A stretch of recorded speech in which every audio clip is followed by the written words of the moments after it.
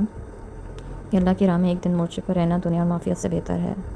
اور تم میں سے کسی کو ایک کوڑا رکھنے کے برابر جنت میں جگہ مل جائے تو وہ دنیا مافیہ سے بہتر ہے، اور شام کو جو آدمی اللہ کی راہ میں جہاد میں چلے یا صبح کو تو وہ دنیا مافیہ سے بہتر ہے۔ صحیح بخاری میں یہ حدیث آتی ہے۔ آپ نے فرمایا ایک دن رات پہرا دینا ایک ماہ کے روزے اور قیام سے بہتر ہے۔ اگر وہ پہرا دیتے ہوئے شہید ہو گیا تو اس کا یہ عمل برابر جاری رہے گا اور اس کو اس پر اجر دیا جائے گا اور وہ فتنوں سے امن میں رہے گا۔ صحیح مسلم میں یہ آتا ہے۔ بعض فقہا کو جہاد فی سبیل اللہ سے بھی زیادہ اہمیت دیتے ہیں۔ وجہ یہ ہے کہ جہاد غیر مسلموں سے کیا جاتا ہے اور بعد خود مسلمانوں کی حفاظت کے لیے ہوتا ہے۔ مدنی دور کے ابتدائی سالوں میں مدینہ کے ارد گرد بسنے والے مشرک قبائل آپس میں جوڑ کر مدینہ پر حملے کی سازشیں کرتے رہتے تھے۔ آپ ان کے حالات سے ہر لحاظہ باخبر رہتے اور جب محسوس کرتے کہ مدینہ کی طرف کوئی بری نظروں سے دیکھ رہا ہے تو فوراً خود وہاں پہنچ جاتے یا سریہ بھیج دیتے۔ صلح حدیبیہ سے پہلے اکثر ایسے اوقات پیش آتے رہے اور بسا اوقات یوں ہوا کہ دشمن اسلامی دستوں کی آمد کی خبر پا کے تتر بتر ہو جاتا تھا۔ 9 ہجری میں عرب کا بیشتر علاقہ اسلام کے زیر نگین آ گیا تو شام کی سرحدوں پر عرب عیسائیوں نے جو کیسر روم کے زیر اثر تھے مسلمانوں کی سرحد پر اپنے افواج کو اکٹھا کرنا شروع کر دیا۔ یہ افواہ پھیلی کہ 2 لاکھ عیسائی اس سرحد پر جمع ہو رہے ہیں۔ غزوہ تبوک کسی وجہ سے پیش آیا تھا۔ اسلامی لشکر کے پہنچنے سے پہلے ہی دشمن کا لشکر منتشر ہو گیا اور جنگ کی نوبت ہی نہ آئی۔ دور فاروقی میں یعنی حضرت عمر کے دور میں جب اسلامی سلطنت کی سرحدیں بہت وسیع ہو گئیں تو سرحدوں پر فوجی چھاؤنیاں قائم کر دی گئیں جہاں ہر وقت فوجی موجود رہتے تھے تاکہ دشمن کی نقل و حرکت کو جان سکیں۔ اور بعض لوگوں نے رابطوں سے باہم رباط اور معاشرتی آداب کو ملحوظ رکھنا مراد لیا، یعنی جیسے صلہ رحمی ہے، رشتوں ناتوں کا پورا لحاظ رکھو اور ہر شخص دوسرے کے حقوق اور ادب کا لحاظ کرے، معاشرے میں ہمدردی ہو، مروت ہو اور اخوت کی فضا پیدا کرنے کی کوشش کرے، دوسروں سے احسان اور بہتر سلوک کرنا وغیرہ سب باتیں اسی میں شامل ہیں۔ سورہ آل عمران میں چونکہ غزوہ احد کا تفصیلی بیان آیا ہے اور اس کا بہت سا حصہ اسی غزوے کے حالات پر مشتمل ہے، اور یہ آخری آیت گویا اس سورہ کا لب و لباب ہے جس میں مسلمانوں کو کفار کے مقابلے میں ہر وقت پیار رہنے کے ضمن میں جامع ہدایت دی گئی ہیں۔ یہاں پہ ہماری سورہ آل عمران ختم ہوتی ہے۔ وآخر دعوانا ان الحمد للہ رب العالمین، سبحانک اللہم و بحمدک، اشہد ان لا الہ الا انت، استغفرک و اتوب الیک۔ السلام علیکم ورحمۃ اللہ وبرکاتہ۔